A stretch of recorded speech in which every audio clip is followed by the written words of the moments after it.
There we go. Couldn't find my button. Sorry. Oh Lord. Okay. Hello. Thank you for coming. My name is Erin Edwards. I'm the Director of Special Education for Queens North. Um, I know there are more people that registered, so hopefully they'll be able to pop on. I sent them out the invite. But thank you, Sandra and Jenny, for coming. We greatly appreciate it. This is the actual first one that we're doing in a weekly series throughout the school year on different special education topics. And today we actually have a presentation from the amazing, the best supervisor of psychology. She works with District 30, but she knows a lot about a lot. So I would like to introduce you to the other Erin, Erin Bruno. Good morning, everyone. Erin, thank you for that lovely introduction. No pressure.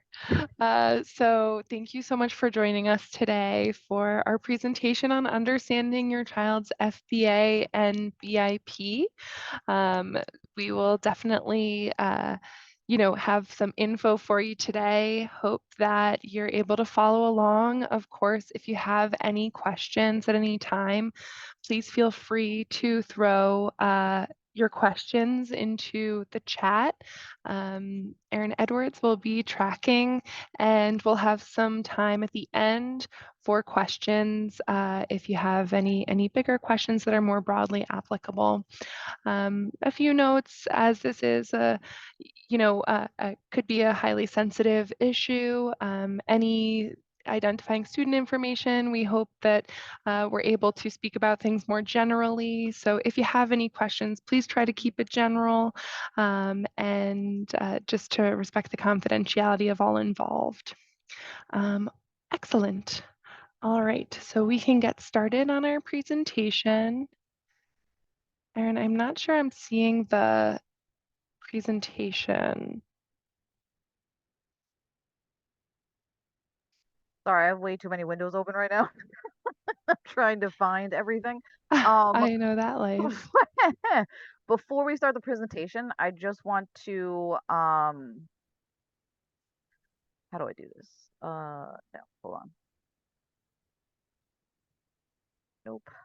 One second. I'm trying to do a pre-assessment, but how do I make it go live? I don't know. So we might have to skip this part and go back to it later. So yes, for now, I'm going to start sharing the presentation. All right, hold on. Thank you for your patience.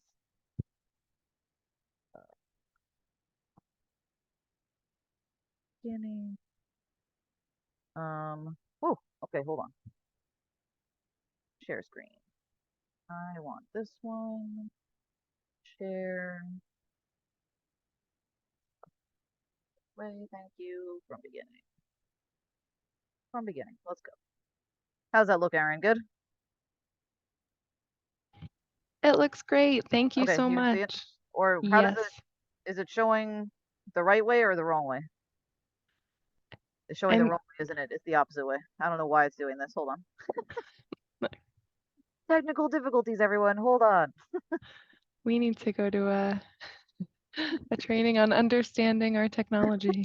Well, because it's weird. I'm bringing it here, but then it's showing it like completely differently. So hold on.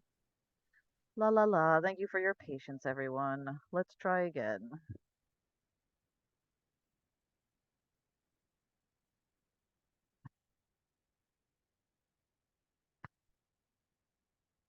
Where did it go? Cool. Now I've lost the share button. Here we go. Uh,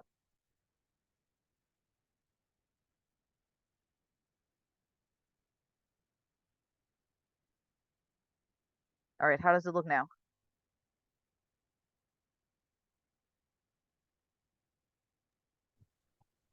I don't see anything quite yet. All right. We're gonna get it, I swear.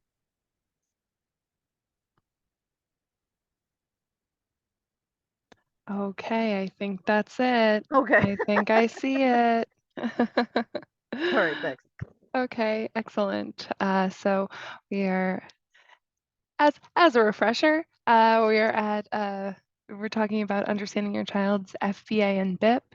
FBA is a functional behavioral assessment, and BIP is a behavior intervention plan. Often these are terms used together, but they are two separate processes.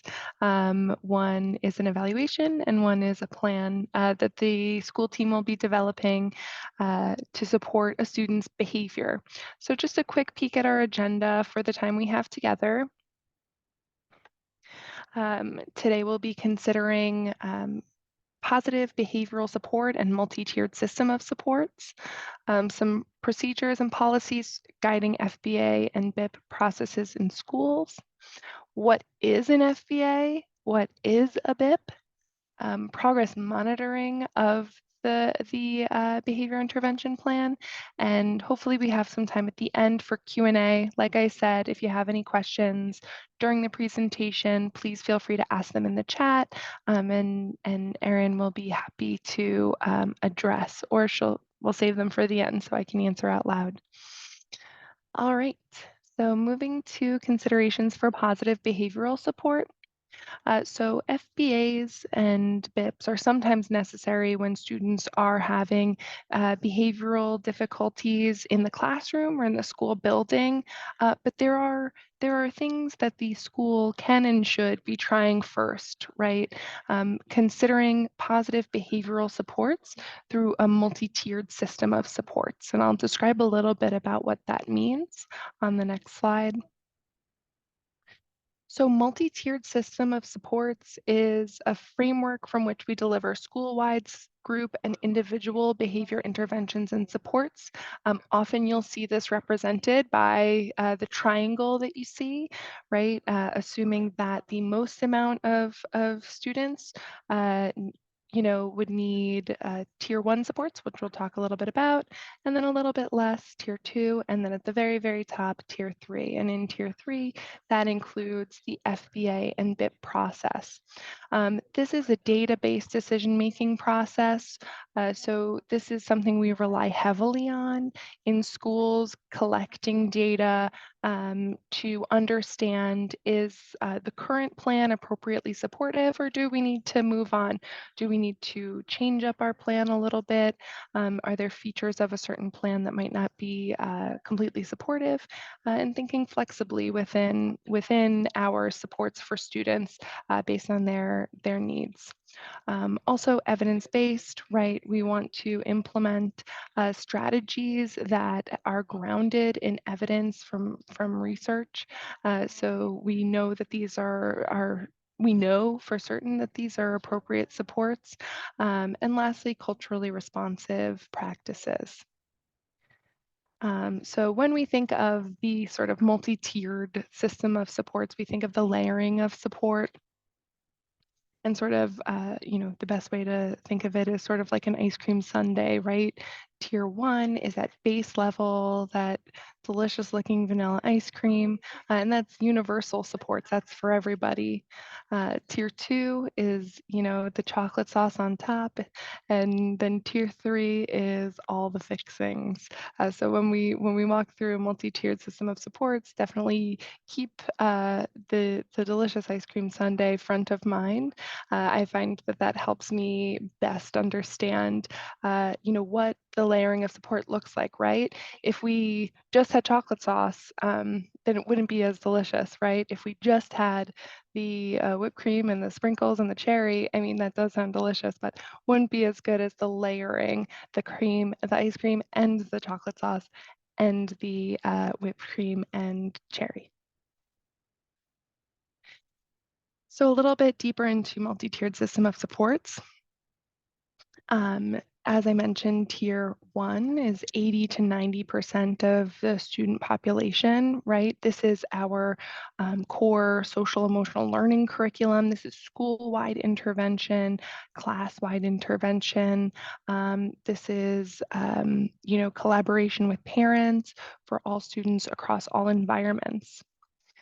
If those have been, those supports have been exhausted. We've thought flexibly within these supports of how to implement them for certain students, and there continues to be need. We might consider moving to tier 2 supports, which is a smaller group support, right? This might be small group social skills training, some individualization of supports. You may have experience with behavior contracts in the classroom. So these are sort of a little bit more individualized supports. And we try that. We try those supports, think flexibly within it to implement, supports that are thoughtful for the student's particular needs. If the student continues to need additional support, perhaps we would consider moving to tier 3, which is that top, the fixings, the whipped cream and the cherry, and that might include an FBA and BIP. But there's a few things, prior to conducting an FBA, a functional behavioral assessment, that we need to consider. And this is through the considerations for positive behavioral support form. So that's on our next slide. Our considerations form must be completed prior to the FBA. And essentially what this is walking through all of the prior interventions that have been tried and succeeded or tried and did not, the way that we've modified them to further individualize them for student needs. And this should be a team meeting, right, with teachers, parents, sometimes the student can be involved. And the goal of the considerations for positive behavioral support is to understand whether or not it is appropriate to move to tier 3, right? Is there something we haven't considered when implementing our behavior contract in the classroom? Or is there something that we could, try that we haven't discussed prior to the development of potentially a behavior intervention plan? So parents are really important members of that team when considering conducting an FBA and developing a BIP. They can provide information to the team about where, when, and with whom specific behaviors occur. They may also know which intervention strategies have been tried before at home or at school, and which strategies have been successful. So parents are, from early on, parents are a really important part of the process, and are definitely a voice that we welcome to the table when planning.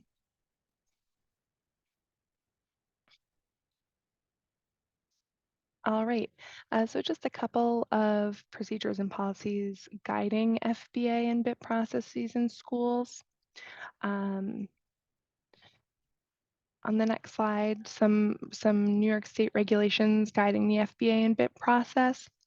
And these are, quotes pulled from New York State regulations that essentially are stressing that we must demonstrate consistently implemented general school-wide or classroom-wide interventions prior to considering a functional behavioral assessment and developing a behavior intervention plan. A school district's process to determine if a student responds to scientific research-based instruction shall include instruction matched to student need with increasingly intensive levels of targeted intervention. So that's the triangle that we're talking about, right? Those are the increasingly intensive levels of targeted intervention. All right, I'm going to pause here so we can make the slides a bit bigger for everyone. So we will be right back.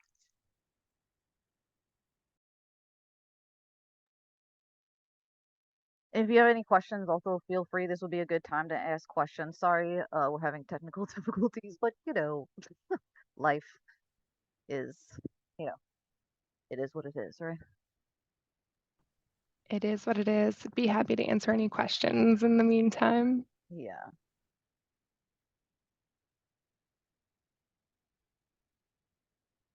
I don't know.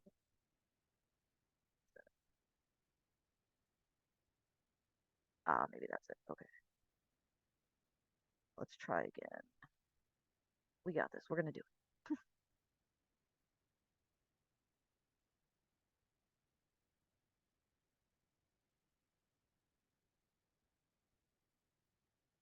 Uh, display setting, swap. All right, we're almost there. We're almost there. That looks pretty Yeah. big to me. Okay, so now let's just go to where we were. We were here. Yes. Okay, great. Here we go. I got a sneak peek of that ice cream again. I know what I want for snack. All right, so back to procedures and policies guiding FBA and BIP process in schools. So when must an FBA be considered? This should be considered whenever a student is exhibiting persistent behaviors that impede his or her learning or that of others, despite consistently implemented general school-wide or classroom-wide interventions.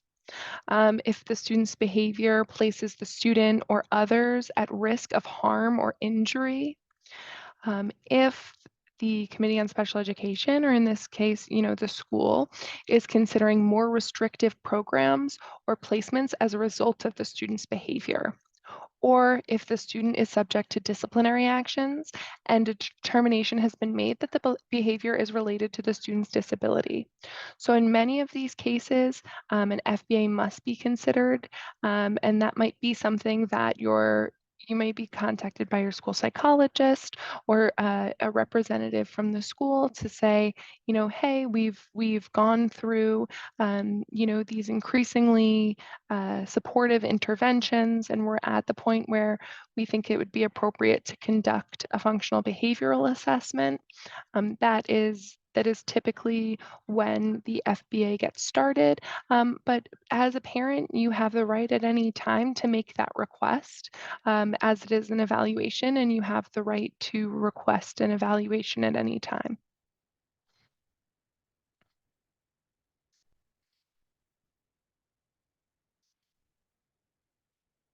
Okay, what is a functional behavioral assessment?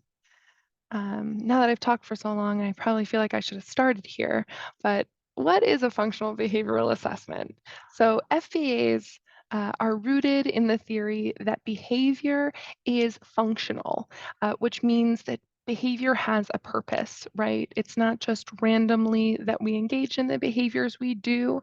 Um, Behavior is functional, it is predictable, and therefore it is changeable.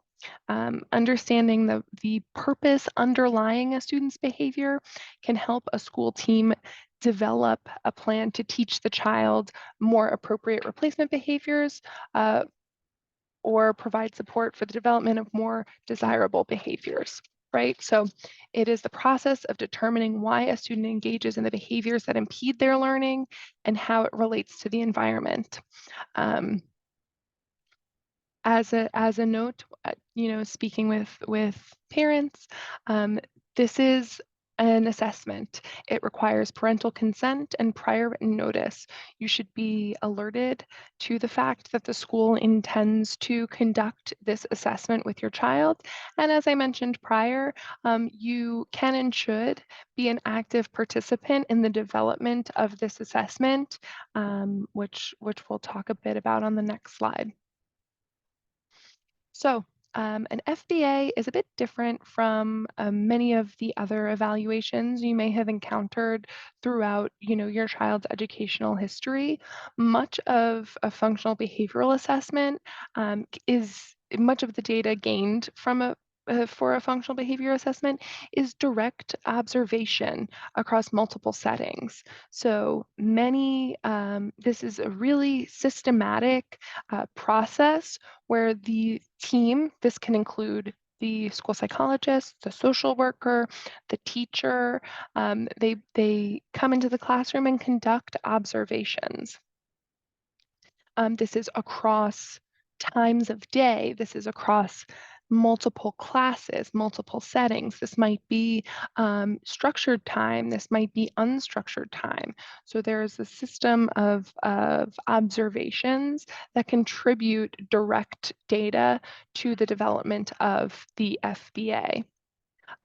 So most often what we gain through that is frequency, so how often the behavior is happening, duration, for how long a behavior is happening, intensity, at how intense the behavior can be, and latency is the time between.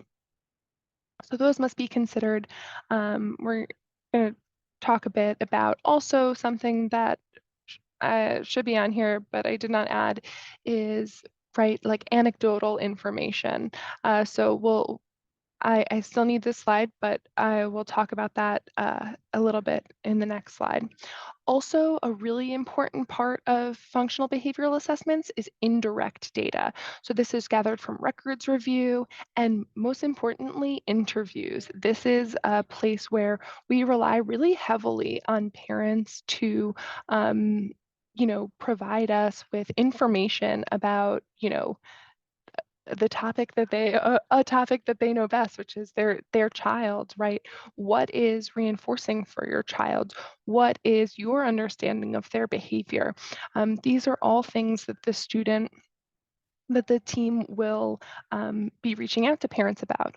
Also, a really important part of the development of an FBA, and we'll talk later about BIPs, is the student themselves, right? This is all in service of developing a plan to support the student. So the student themselves are really important parts of developing that plan. Or else, how do we know that they're appropriately committed to the process, and how do we know that it would be effective for them? They're the people who would know best.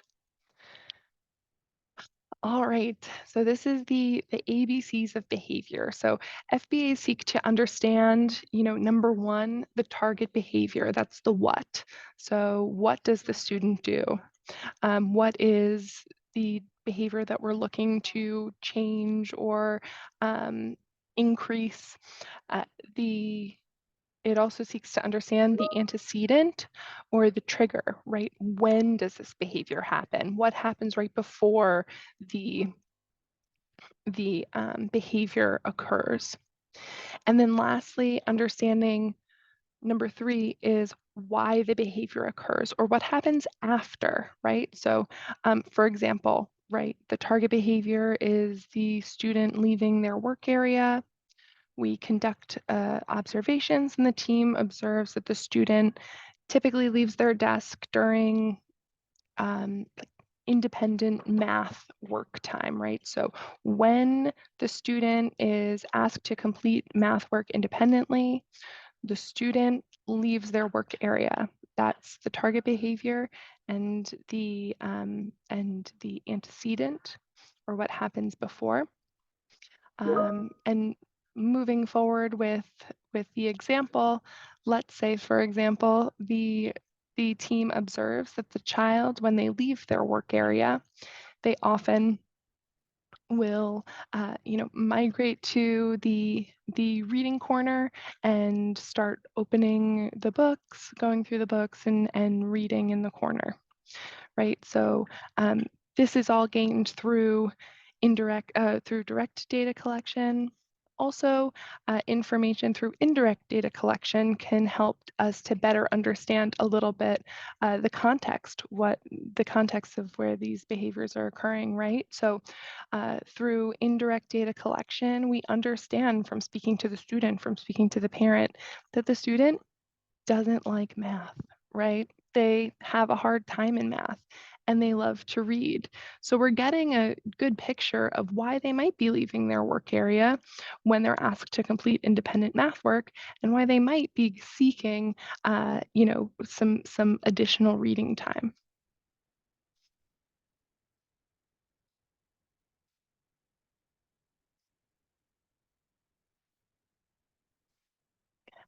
So again, what we're seeking through a functional behavior assessment is the function of the behavior. What is the purpose of the behavior?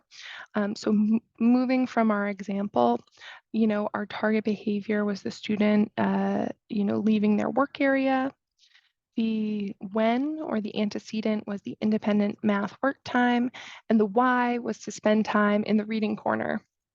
So in this example, we know that the student doesn't like math, and we know that the student loves to read.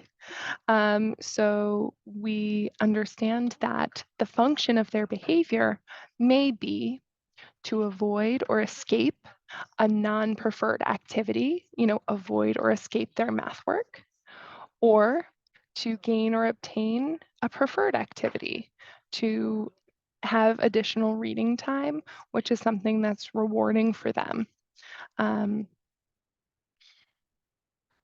So yes, in this example, that would be largely the function of the behavior, is either avoiding or escaping non-preferred or gaining or obtaining a preferred activity. So results of the functional behavioral assessment. FBAs should provide the team with the following information. So what the challenging behavior is in observable and measurable terms, right? We should be able to go into the classroom and directly observe the behavior that is target. If it is something that is larger or more vague, we seek to clarify it so that anyone who's observing and collecting information would be able to properly assess. They also should provide the team with the following: the antecedents, as we know, the consequences that reinforce or maintain the behavior, the interventions and strategies that have previously been tried, and also the setting events. So what it makes the problem behavior worse or more likely to occur. And this is all in service of developing what we call a functional hypothesis, which means our best understanding of the purpose of the child's behavior in consideration of influencing factors. So what are the general conditions under which a behavior usually occurs, and what maintains it? What are the consequences?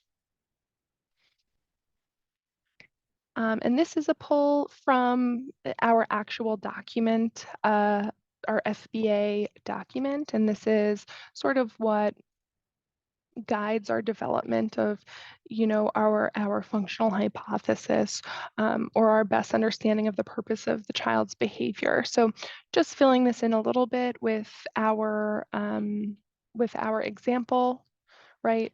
When the student is asked to complete independent math work, they will leave their work area in order to access preferred activities such as reading in the reading corner.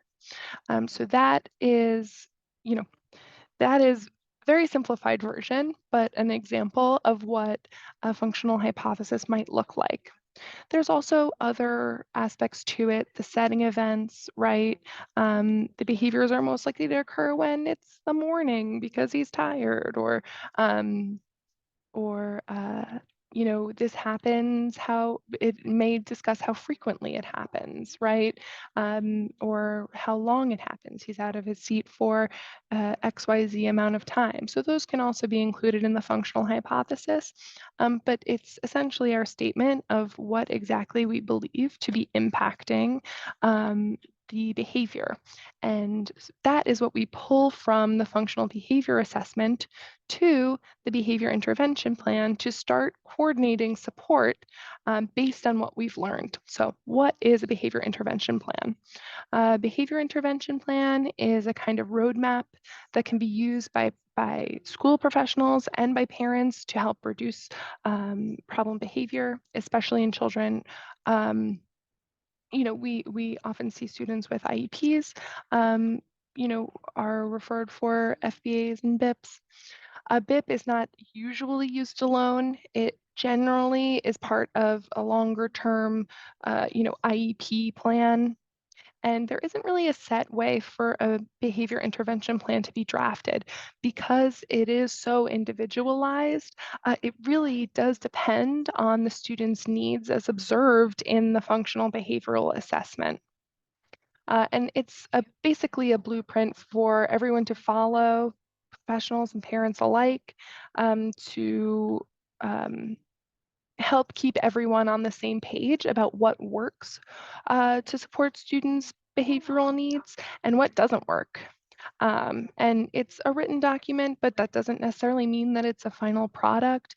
These are flexible documents. It evolves over time. It should evolve over time, depending on the response from the learner. So a little bit about the underlying philosophy. This is a quote that a friend shared with me.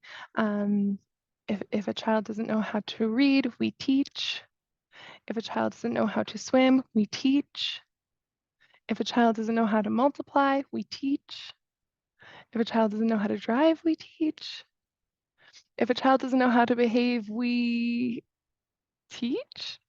So why can't we finish the last sentences automatically as we do the others? And really, the behavior intervention plan is a system in which we're teaching these replacement behaviors, right? This is a way to support staff that work with the student to help teach the child to reduce some of the more difficult behaviors in the classroom. So coming from the FBA to the BIP, the FBA provides the following information, right? We'll run through this, identify the target problem behavior, some of our baseline data. So where did we start? Because that helps us to measure where we went after we implemented things. The functional hypothesis or the purpose, which is what we discussed. Global broad influences related to the target problem behavior or the setting events. Replacement behavior that serves the same function and strategies for teaching new behaviors, and that's the desired behavior or long-term goal. So the behavior intervention plan, based on the results of an FBA and at a minimum includes a description of the behavior, global and specific hypotheses as to why the problem behavior occurs, and intervention strategies that include positive behavioral supports and services to address the behavior. So the goal of the behavior plan is to, as I mentioned, teach the student new adaptive behaviors. We want to make the students' challenging behavior irrelevant, inefficient, and ineffective. So we want to make sure that that we are planning for this specific student. As I mentioned, this is highly individualized.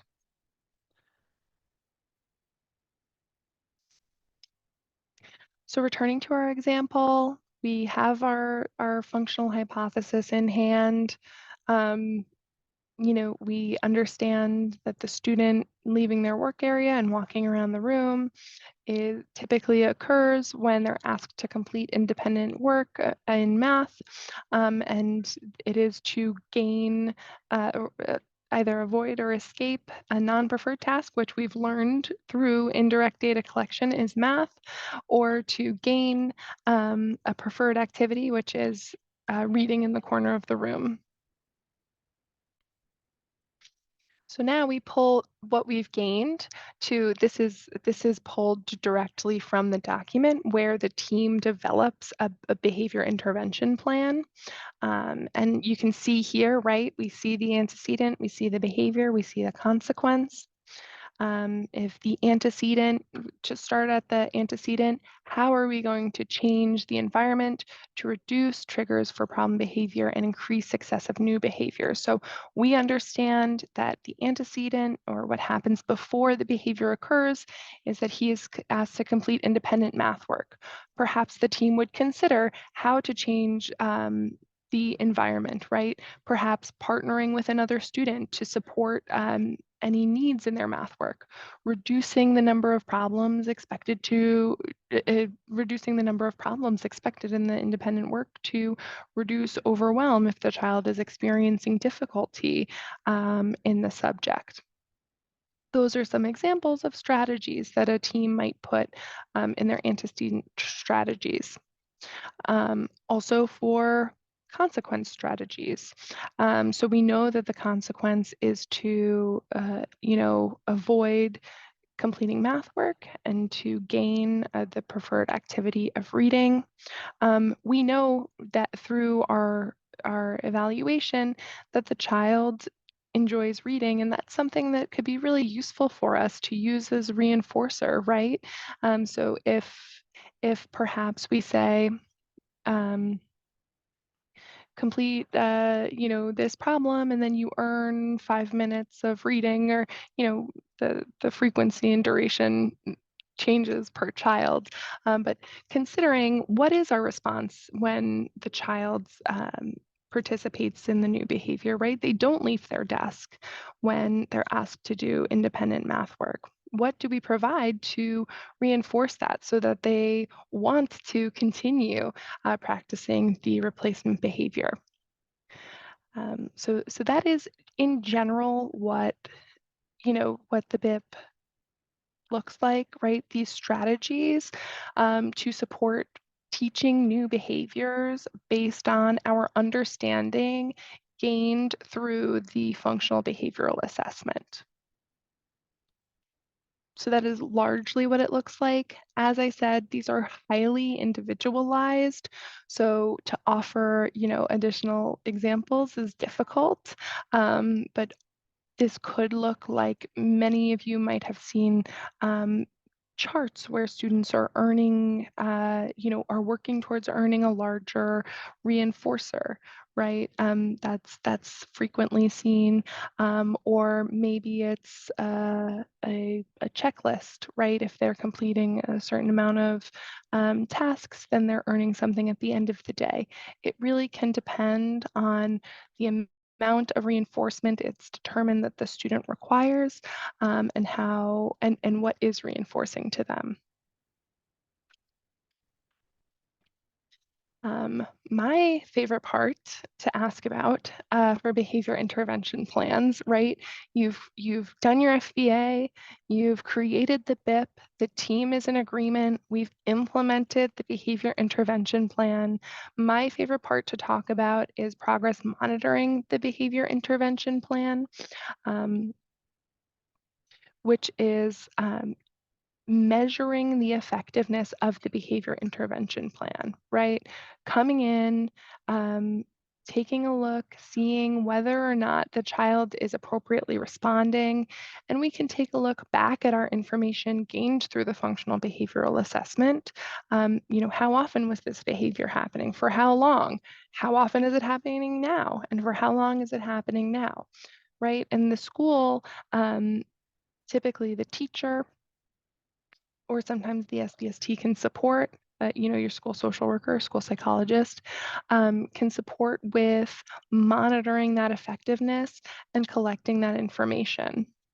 When the BIP, the behavior intervention plan is developed, the team agrees on a schedule to measure the effectiveness of the interventions. So based on the child, based on our understanding of the behavioral needs, based on how long it might take us to implement, how soon should we come back together and talk about the effectiveness of this plan? And further, how, further, when we're talking about the effectiveness of this plan, can we make, small adjustments to increase the effectiveness? And so similar to the FBA, similar to the BIP, this is all based in data, the collection of that data, the observations, and the indirect data. So that could continue to come up during progress monitoring. And this is pulled from the behavior intervention plan document itself, some progress monitoring decisions to be made at the time that the team decides to reconvene to discuss the effectiveness. So are we continuing the plan, right? How's it going? Is it working? Yes or no? Should we modify the plan, right? Okay, so it seems like, going back to our example, it seems like the child is not responding to only 5 minutes of reading, right? So let's bump it to 7 minutes of reading, and that might be a little bit more reinforcing for him, right? There are things we can do to adjust the plan, and that's what I meant before by it is a flexible plan. You know, once everything's said and done, there is flexibility within it to modify based on, is the plan effective? But hopefully we continue to fade that support, right? The goal of the behavior intervention plan is to not have a behavior intervention plan anymore, right? So over time, we want to see, uh, um, you know, time between reinforcers get longer, right?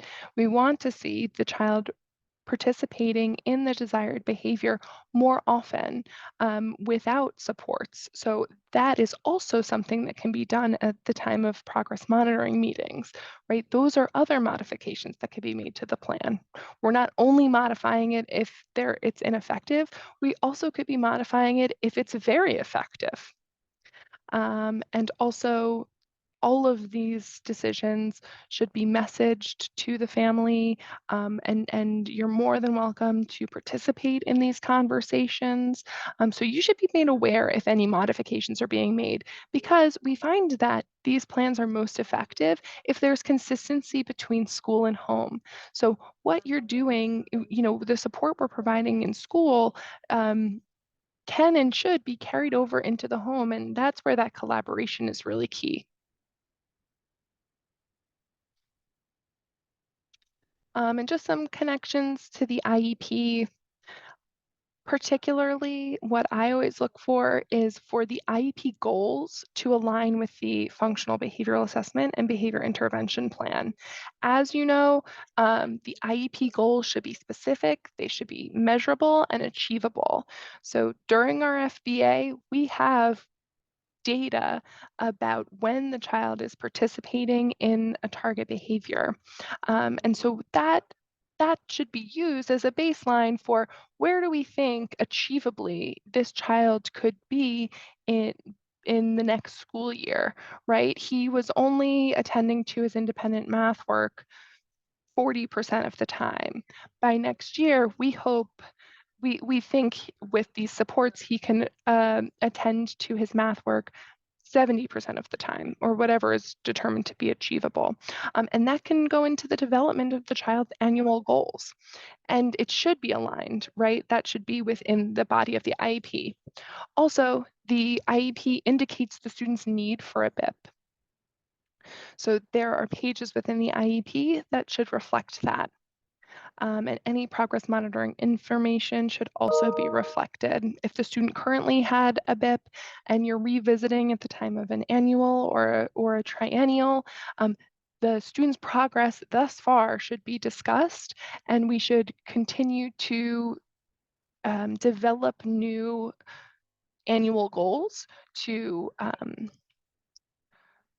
support their further development on the behavior intervention plan. So I know that's a lot of information. I'm happy to answer any questions that anyone has regarding functional behavior assessments and behavior intervention plans. That is it in a nutshell. Erin, did we get any questions in the chat?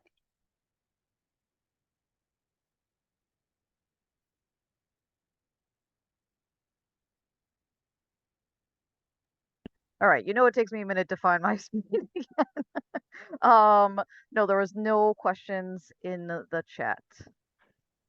Okay, great. So I'm going to drop a resource in the chat. It is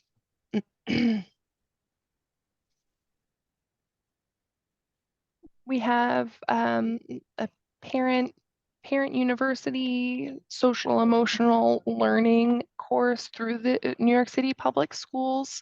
So I'm dropping that link into the chat. Something I encourage you to take a look at if you know, you want additional information about social emotional learning and cultivating it in the home. As I mentioned, that's really key. Our most effective behavior intervention plans are ones that are a result of close collaboration between the school and the parent, and often those that have, that carry over from the school into the home, right? Often I've used a positive parent call as a reinforcer, right? The student gets really excited when they get home and their parent says, "Wow, your teacher called me, said you met all your goals today." That is something that we've included. Also, some parents have followed up and said, if you earn all your checks this week, or, that's an example, but if you earn all your checks this week, we're getting pizza on Friday, right? I know I'm highly motivated by pizza, so but all this is to say that I'll drop the resource in the chat. Something I definitely recommend everyone takes a look at if you have the time, or if you're interested in learning a little bit more.